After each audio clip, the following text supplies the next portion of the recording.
Hello and welcome back to the Holistic Hatha Yoga podcast. I'm Kelsey, your host here to talk all things Holistic Hatha Yoga. Happy springtime again, everybody. I'm recording this on the evening of the Aries full moon, or not full moon, new moon, I'm sorry. And it is a time for setting intentions. It is a time for action. It is a time to bring things into fruition. So if you're listening to this in real time, best of luck, my friends, and plant some beautiful, wonderful, lovely seeds. But this episode is actually going in a totally different direction. Um, Even though we're just entering the springtime and we're just entering kind of this time to spring forth and grow and have lots of like kind of action orientation going on. Today, we're going to talk about rest and resetting and how we can actually heal our bodies through stillness versus through action. A lot of the things that we've been talking about have been like do more of this or try more of that or balance this way. And I wanted to really address the fact that sometimes the answer is nothing, you know. Sometimes there is no easy or quick answer, in that sometimes like stillness and resetting is really what we need. And that can take time. That can take a week. That could take a month. That can take time depending on the situation that you're going through. It can be just one day. It can just be 1 hour of reset, whatever it is. Whatever. And you'll know. You'll know because you'll start to feel more balanced afterwards, and it won't feel like such a, I don't know,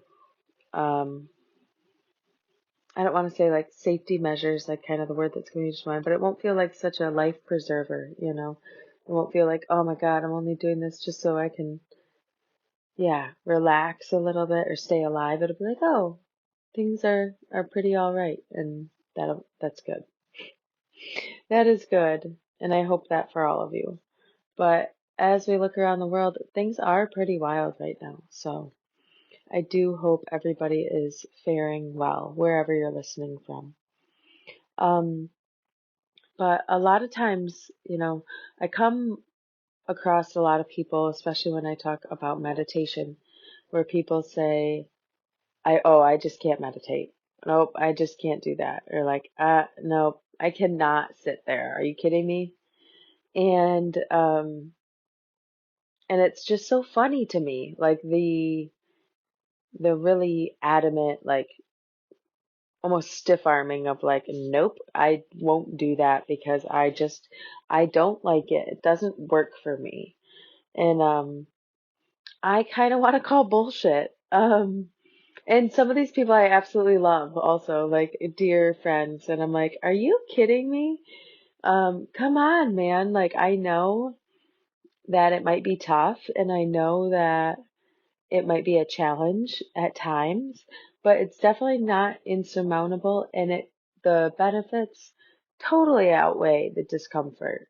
So in my mind, it's a no-brainer to practice meditation, or to at least have that be if not daily, have it be a tool in your toolbox so that you know when you need that mental reset, that you can reach in your toolbox and pull out a meditation and start to feel a little better about life.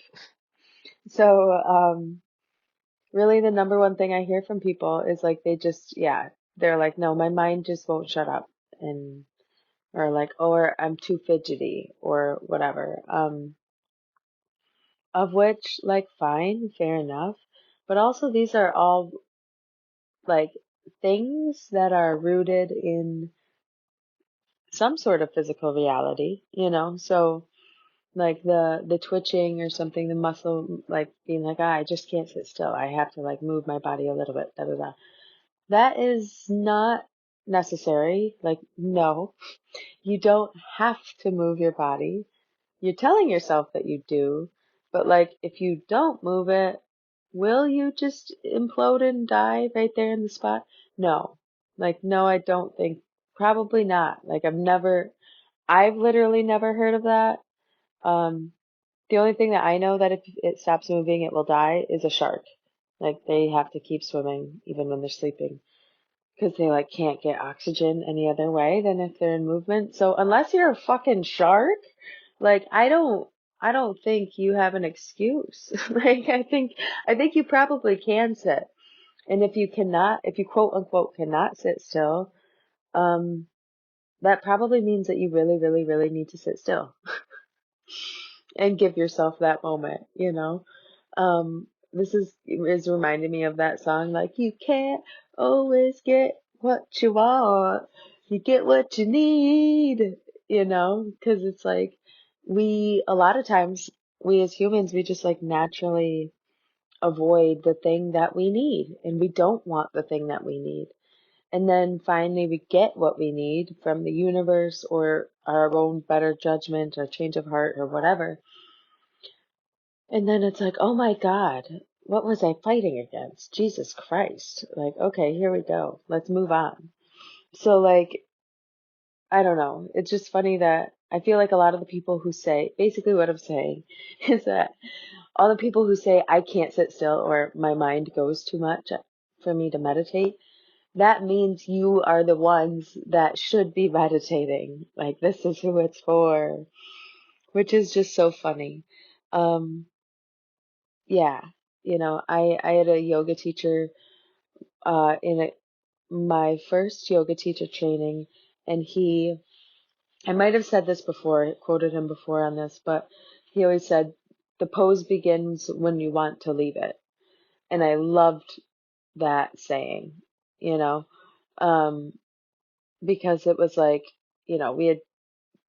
there's maybe 30 of us in this one little like yoga hall type thing, all lined up on either side, and just, it was like, okay, we're all doing warrior two right now. So everyone would do warrior two, but like the teachers would come around and like check us all, but they wouldn't just like walk past and check us out. They would like really come through and like grab your ankles and, smack your calves and make sure your arms are tight and like make sure that your whole body was engaged and anatomically correct and aligned, where it needed to be. And so like they were very thorough in their, going over everybody to make sure we're doing this right. And in that space, obviously you'd end up having to hold a pose for quite a while. And a lot of the times they would tell us, 7 breaths or whatever, and it'd be much, much longer than 7 breaths. And someone would go, okay, so this is like kind of leading up to when he said this. Someone's like, okay, so when can we get out? Like, when can we leave this pose?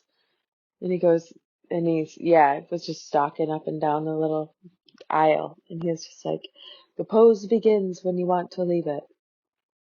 And I was just like, oh, motherfucker. That means 7 breaths from right now.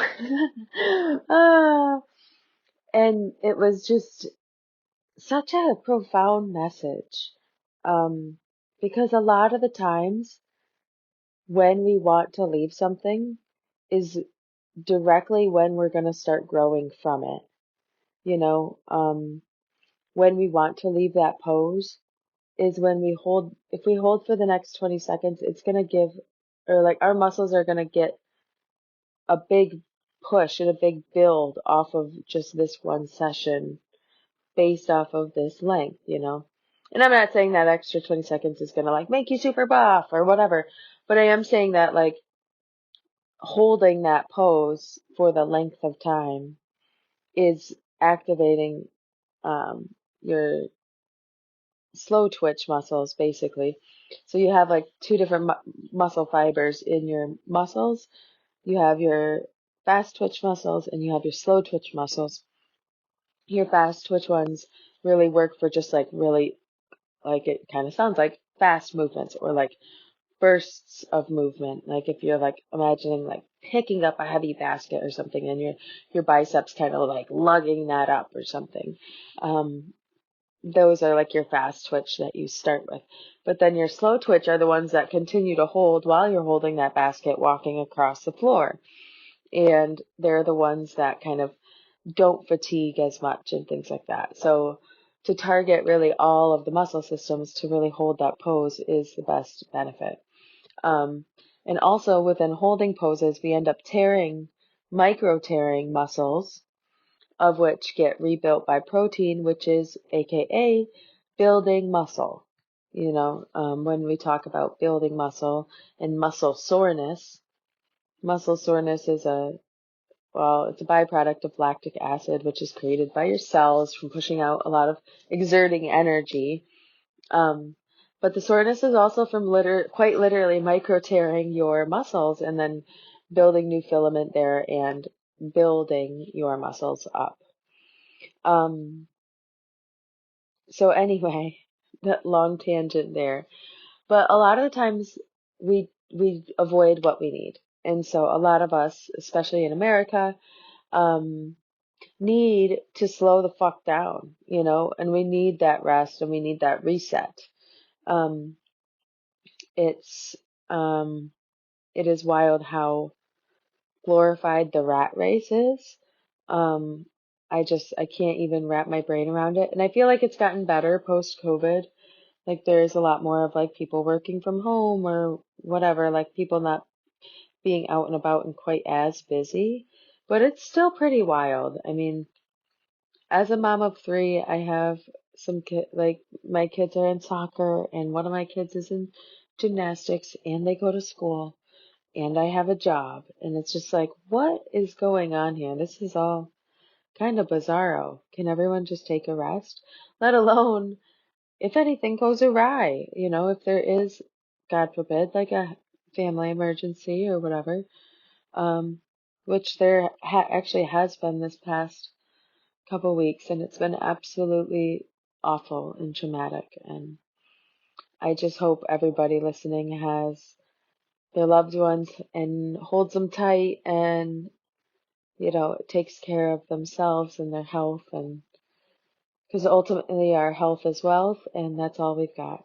So that is partly why we're here, is to talk about these things of how to best be fully healthy, and our holistic health quite literally means our mind, body, and soul all being healthy, So our physical body can be perfectly healthy, but we might have a terrible mental state, or we might have a terrible emotional state, or we might have a terrible lost soul state. Like, we have to address all of those things in order to be a functioning, aligned human, a, a fully functioning, I should say. Because there's plenty of functioning people out there, just not what I would call aware or conscious functioning. So here we are. Here we are. Um, but yeah, so I feel like a lot of times if people want to avoid stillness, they need that stillness, and this is me included. When I went through my first yoga teacher training and we did more intense, that was like my first go around with like fairly intense meditation practice, and let alone I had all these people around me to keep me accountable. So there was no fucking it up, there was no like, I won't be there tonight or I won't do it tonight. I had to every single day, for 40 minutes. And, the first couple times were pretty agonizing, especially because I was typically used to sitting for like 10 minutes, 15 minutes tops. I was like, that's about as far as I can go right now. So when I knew we were going to be sitting for about 40 minutes, I was just like, holy crap, that's going to be wild. That is going to be some wild stuff that comes up for me. And holy fuck, was it? Like I had some of the craziest realizations in my yoga teacher trainings, and I really account all of that to meditation. because it really unveils everything. I don't know if you can hear that thunder outside, but we're just getting a thunderstorm, so yay, I'm very happy. Anyway, so yeah, I discovered so much buried shit that I didn't even know I was carrying, um, not consciously at least, um, until many, many, many sessions in, and even when we got through it all, I still wasn't like a healed, fixed human. That's the thing. In this life, we think that we'll reach this point where like everything's fine, or that everything's good now, or everything's fixed now, or everything is set, or everything is. We try to like, once I attain this, then I'll be happy, or once I, have this salary, then I'll feel secure. All these things that we hang these hats on, but then when they happen, like, we really don't actually feel any different than who we were a moment before we achieved that. There might be some like initial happiness or excitement about achieving a goal, but then very shortly after that, you're still in your skin. And so I I just say that to try to bring your awareness back to the present moment. And anytime we're kind of fishing our happiness into the future, casting forward and being like, I'll be happy way out there when pigs fucking fly. I don't know what will make you happy, but yeah, maybe like when there's like a live Kardashians TV channel. I joke. Although that would be fucking entertaining. You can't lie. But there'd probably be some pretty fucked up shit. But also, probably anybody's live stream would be pretty fucked up. So, anyway, let's move on from that. But, um, basically, yeah, like I uncovered a lot and you just don't even know what you're sitting with, especially if you've never had a meditation practice your entire life. And depending on your age, you might have a lot of fucking shit, you know?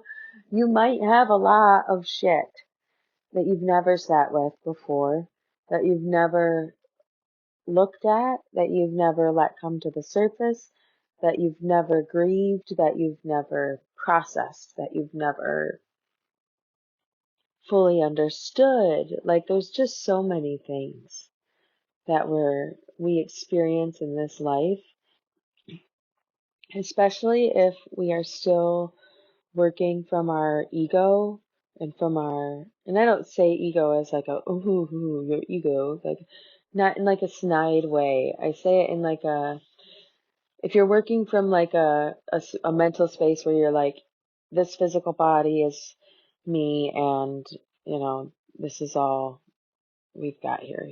That is, things can be very, very traumatizing with that mental state because you feel very alone, obviously. It's a very solitude, like, I don't know, way of thinking, I guess.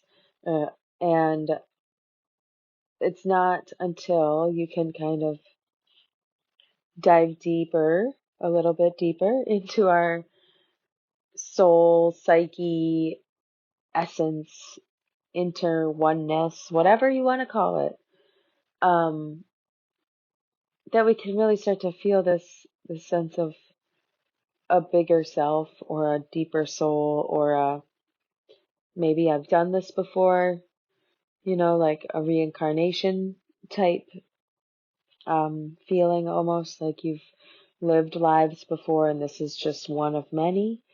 And that's not to say, that's not to discount this life and in this present moment. That's honestly to make this present moment even more cherishable, because this life is constantly changing and the world is constantly changing, and everything around us, including ourselves, is constantly changing whether we agree to it or not. Um, and so the sooner we can become at peace with that, the better you will fare um, as we move forward. But I think the number one fear of meditation is what will come up for you. Um, and I just want to say that, yeah, it might be traumatic at first. You might relive some shit at first, but that's okay. That's how we process it. That's how we release it. And when I say release it, again, I don't mean that you're completely healed and that thing doesn't still hurt you or pain you or it hasn't shaped you as a human. Because again, we still are humans. We still are having this human experience and we get these emotions and these impressions and these relationships and these people, and it's all just so beautiful, and things get ripped away and things get given back, and it's a wild life, my friends. It is a wild life, and as I talk about this, it really reminds me of like the image of the Buddhist endless knot, which is basically just this same idea that everything's constantly changing, yet it's all connected. There's a cause and effect to every single thing. Once one thing happens, another thing happens. Like just basically a chain reaction is constantly at play. It's like every move we make, we're hitting new dominoes over that just start tipping in all these directions that we don't even know where they end, you know? And this is where our actions and our intentions and our mindset behind the things that we do is so important, because that really has more to do with where those dominoes land than anything else. And so that's why it's just so fucking important. It's just so fucking important to be mindful and to understand where you're at and to consciously not override, that sounds aggressive, but to redirect, I guess, almost as if you're a child, when you're in a really, really pissy mood, you can just dive down into it and make it worse and worse and worse. And suddenly it was a shit day, but really only one bad thing happened. We've all been there. We've all been there. It's again, we're humans. But it's like, we've got to have that awareness of when we're starting to have that bad attitude or that bad, quote unquote, bad day, to stop ourselves, to truly stop ourselves and go, whoa, whoa, whoa, hang on a second. Like, am I breathing? Am I in danger? Is anyone hurt? No, no, no. Okay. Then it's probably not that big of a deal, and let's redirect our energy to something that we want. Even if it's something we have to deal with, even if it's something that's not fun, move on from it, let it go. Be upset for a minute, but also let it go. I love, this is again reminding me of the Buddhist saying of like, anger is like holding a hot coal and expecting the other person to get hurt.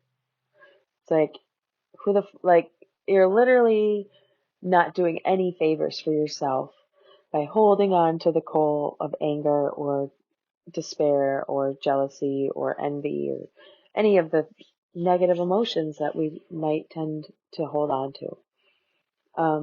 So again, this is also another reason why meditation is so important, because we can truly let these things go and come to a new understanding, hopefully a healthier understanding of things, maybe being able to forgive someone, like the villain in your story, or the person that you've had a really hard relationship with, or the family member who things just haven't been right, but you kind of realize it wasn't really their fault, and they tried the best they could with what they knew, and you did the best you could with what you knew. And sometimes you just gotta let shit go and move on and realize that life is more important than petty past arguments or misunderstandings. Not to say go back to an abusive relationship or something crazy like that, but just to have that humility and know that not everybody's perfect, and to extend that grace and that compassion and that forgiveness when we can and when we have the capacity to. And you don't know what type of ripple effect that will make, you know. And so I think if you have a really hard time meditating, you definitely should try it, and you should do it until you start uncovering some of this shit, you know? Um, and like feeling it, healing it, letting it go. And you might end up bursting into tears, and that is okay. Um, I bawled my eyes out the first few like big meditation sessions, and in the first few I didn't even know why I was crying. It wasn't even things I had really gotten to, but it was almost as if I got to like, it was like traveling inwards, and it's all dark, and then you reach the bottom, and it's again everything's kind of dark, and but the bottom ground is like kind of bumpy, and there's like a big sheet over it, and you're like, this is the ground. Yep, this is where it ends. This is the pit, you know. But you're kind of like noticing it's really lumpy underneath the sheet, and you're like, this is fine. I don't know what those lumps are, but like it's good. It's good. It's fine. It's fine. And like being that close to these quote unquote lumps under the sheet, aka buried fucking trauma, it can really stir up emotions. And so I want to preface this with that, you know. I'm not coming here with no compassion and being a heartless bitch. Like, I'm coming here telling you that this is what you need if you can't sit still. Like, that this is truly what you should then do. And if I'm wrong, let me know. But I can almost guarantee you that if it's something like I can't sit still, or I just can't sit there, my mind goes too much. If I set a timer for 30 minutes, I bet you they would be crying. I bet you would be crying if this is you that I'm talking to. I'd almost be willing to bet. I don't know. I'm not a gambler. I'm not betting nothing, but I would be like, I would. The odds would be that that person would cry. There were so many people crying in the first few meditation sessions. It was fucking crazy. Actually, throughout all of it, you know, just different revelations and whatever. Also laughter, you know, well, let's flip the coin. Um, Laughter can be super fucking healthy as well, you know, as well as tears and crying. Um, oh, the one thing I did want to mention about tears before I moved on about it was like, I am someone who like usually typically has held it in the past, and like wouldn't really cry very much. Even if I was alone, wouldn't really like cry that much. Maybe a couple times, but then like that was it or whatever. Um, but a lot of times I would just hold it back, and I was just like, nope, we're not going there. Until I learned later on in life, of course, we learn all the good things later on in life, um, that like tears of grief, or like tears of like in a traumatic situation, um, actually chemically are different than other tears that we have. We have like reactionary tears, like if you're cutting onions and you start to cry, those tears have like a certain, you know, chemical makeup to them, which is mostly like proteins and things to help like protect our eyes. And then grief tears, or sadness tears, or trauma tears, whatever you want to call it. Yeah, whatever. Anyway, moving on. Those types of tears actually flush out tons of cortisol from our system, and another hormone, um, called like ACTH. It's adrenocorticotropic hormone. Um, and and then cortisol is like also the stress hormone. And both of these hormones wreak havoc on our body when they are coursing through our veins. They keep us in fight or flight, or our sympathetic nervous system. Sorry. So yeah, it keeps us in that fight or flight mode.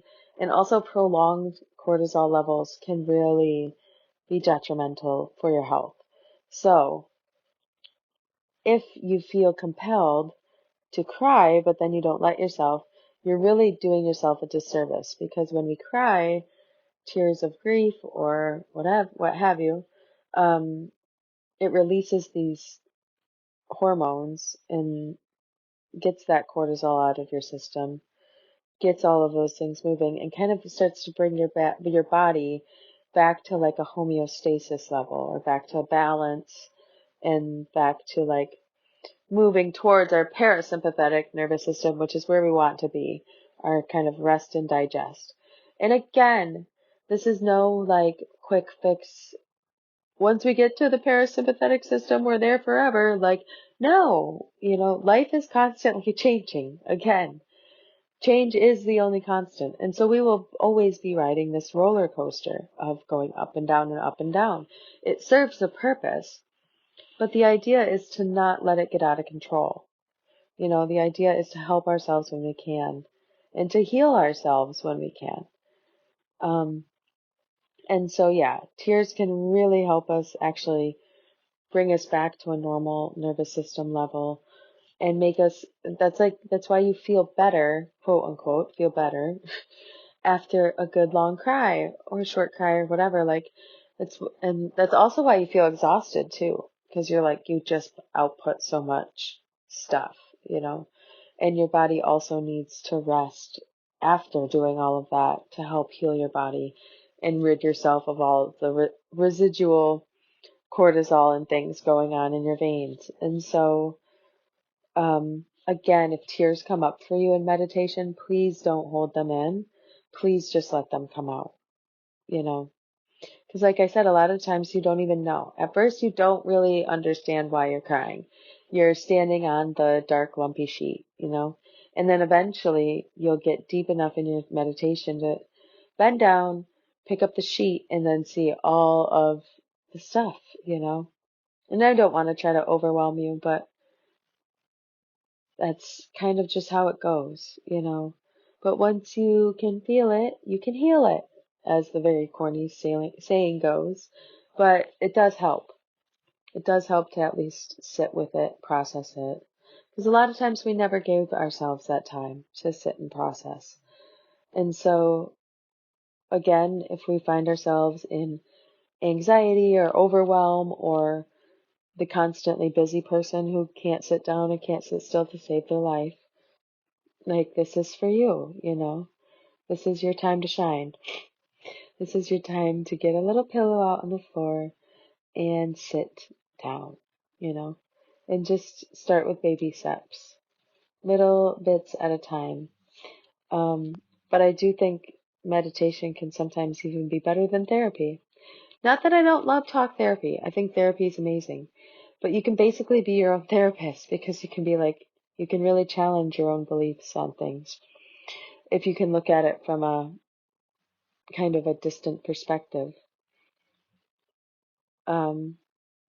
This is reminding me of the saying of like, we have the observer. When we talk about like the body and the soul, we talk about like the observer and the observed. And the observer is the soul, and the observed is like the body, And so the soul is inside being the observer of what the observed, aka the body, is doing.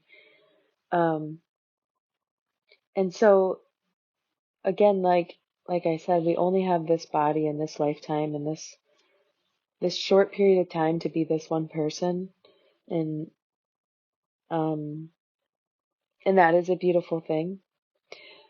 But it can also help if we can take that observer and observed kind of viewpoint and kind of distance ourselves from ourselves, if that makes any sense, and be able to appreciate the humanness of it all, and appreciate that experience, um, that deep love, that grief, whatever it is, just holding that space, allowing yourself to feel whatever you gotta feel, and yeah, giving yourself some compassion. On the, like I was kind of talking about earlier, on the flip side of the tears is laughter. I remember one meditation center or session with my whole group where I couldn't stop laughing. I could not for the life of me stop fucking laughing.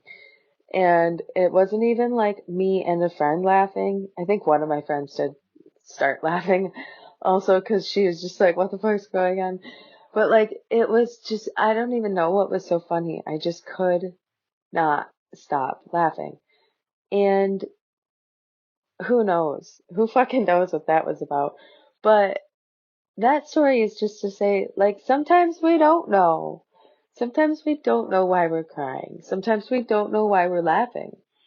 Sometimes it's just energy that needs to get moved. And so I find it very helpful to kind of settle yourself, get out of anxiety and overwhelm. If you can have these little meditation sessions where you just kind of release this stuff, and it'll get better and easier as you go. Because at the very beginning of my practices, it was super intense because I was unleashing and uncovering trauma from my entire life up until then. And so there was a lot of digging. There's a lot of digging to do and a lot of processing and a lot of healing, a lot of forgiveness, a lot of everything, a lot of realization, a lot of self-forgiveness, um, just a lot of stuff. However, since then, since continuing the practice from those times, and that was 13 years ago, um, it hasn't been that hard. I can drop into meditation pretty stinking easily and not really have many issues. Of course, every now and then I get caught in this whole, I avoid it. I avoid the stillness because I know I have shit I need to process. And I'm like, I don't want to sit. I'm not ready to sit with it. Nope, I don't want to sit with it. Nope. Because I know once I sit, that thing, whatever that thing is, will come up for me. Um, if it's a big thing that's going on in my life. But if it's just kind of normal, everyday stuff, which I hope for you, mostly life is normal, everyday stuff. There's not many grievances to air, if you will. When you're doing that spiritual maintenance, when you're doing that mental, emotional, spiritual maintenance, then there's not so much stuff to be buried because it's like almost like a game, when like you're a kid and your parents like buried little toys or like coins or something in the sandbox and they're like, all right, everyone's got to dig and find it. Like, so everyone goes crazy and you dig, dig, dig and you find all the things. And then, yeah, after that, you're like, well, there's nothing really here anymore. And not to say that there's nothing to find in your soul, but I'm just saying, like, I do want that for you. I want you to get to a spot where you're like, I'm at peace in here. Actually, this isn't a scary place to be. Actually, there aren't all these skeletons lurking in the closet ready to jump out at me. Actually, I feel really fucking comfortable in my skin and who I am, and I love myself. And that is really what I want for you out of this meditation, out of a meditation practice is I want you to feel at peace in your soul, in your bones, in your body. Because there's so many people out there who just, and if you're one of them, I'm sorry, and I can be there too. Like I said, there isn't a lineal path where we cross the finish line and we're magically healed. This is always a work in progress, and we always need to revisit these tools when we need to help us maintain our health. Um, and so yeah, even I'm guilty of like when I've needed to process big things, and I've gone through some big life changes over the last few years. I didn't want to sit. I was just like, no way, Jose. And guess what happened? Within the first 3 minutes of my meditation, just the waterworks just came. And again, just let it happen and like don't fight it And also don't try to overprocess it. Just let it flow. Like, it doesn't fucking matter why you feel sad or what it is. Like, I mean, sure, it matters, of course, but like, it doesn't really. What matters is that you let that go, that you process that out of your body and that you are okay, and realize that you're okay, even though it was painful, even though it was hard, even though it was a perceived wrong or something you did not like. And so I think really that's what we're here for in meditation, is so that we can really get to know our deeper self and the soul. And if you've read any yogic texts, that's exactly, what we're talking about in meditation, is like reaching these points of enlightenment and reaching that point of oneness with Brahma or God or whatever you want to call it, the universe, consciousness, one love, I don't know. But really that's all we're doing in meditation, is cultivating that deep connection with our God sense, whatever that may be for us. And when we have that good connection and that good relationship on that soul level, life is so much easier. I mean, life is still fucking hard. Shit still happens. Life still happens. But it does become easier to deal with. And I'm not trying to say it as like a quick fix way. I'm just saying it as a find peace way, finding your own peace. Um, yeah. I wanted to offer like another, like, because some people are also like, well, I just don't like to sit in meditation.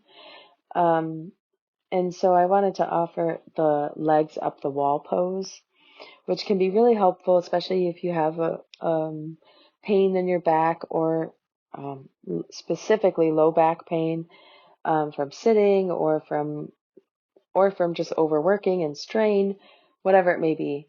But basically, with legs up the wall, it's very much exactly what it sounds like, where we lay our back and our torso on the ground, and then we put our legs up against the wall with like the bottom of our heels down.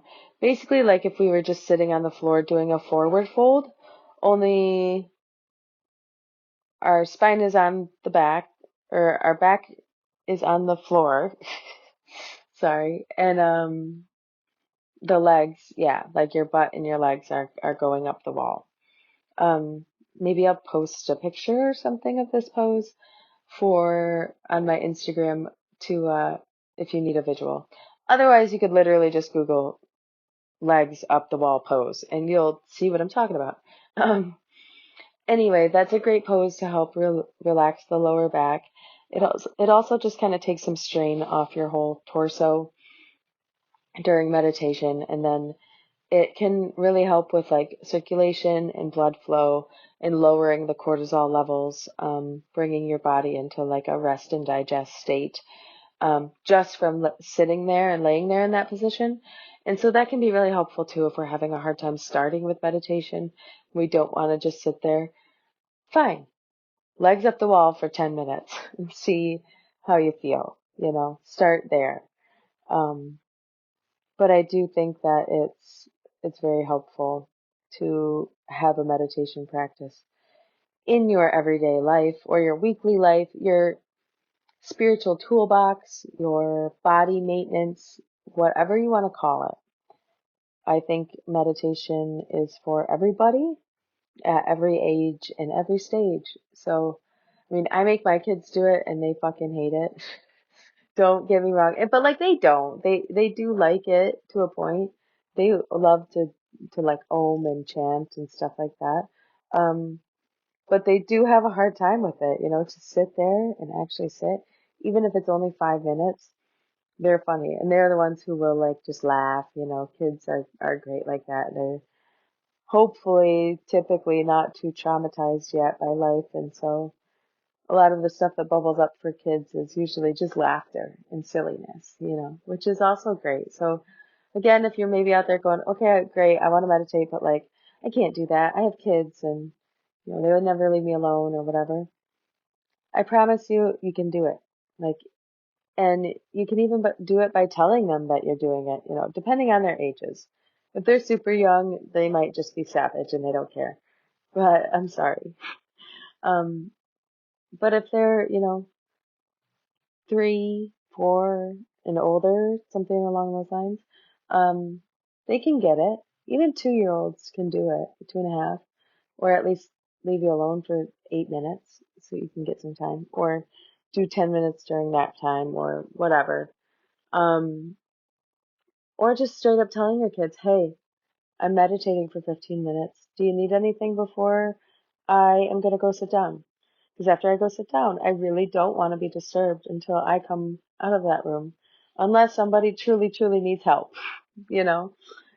As you can tell, I've given that speech many times, because sometimes you just need to. As a parent, as a mother, as a human, sometimes you just need to go sit for 7 minutes or 10 minutes or whatever, um, in stillness and let your body rest.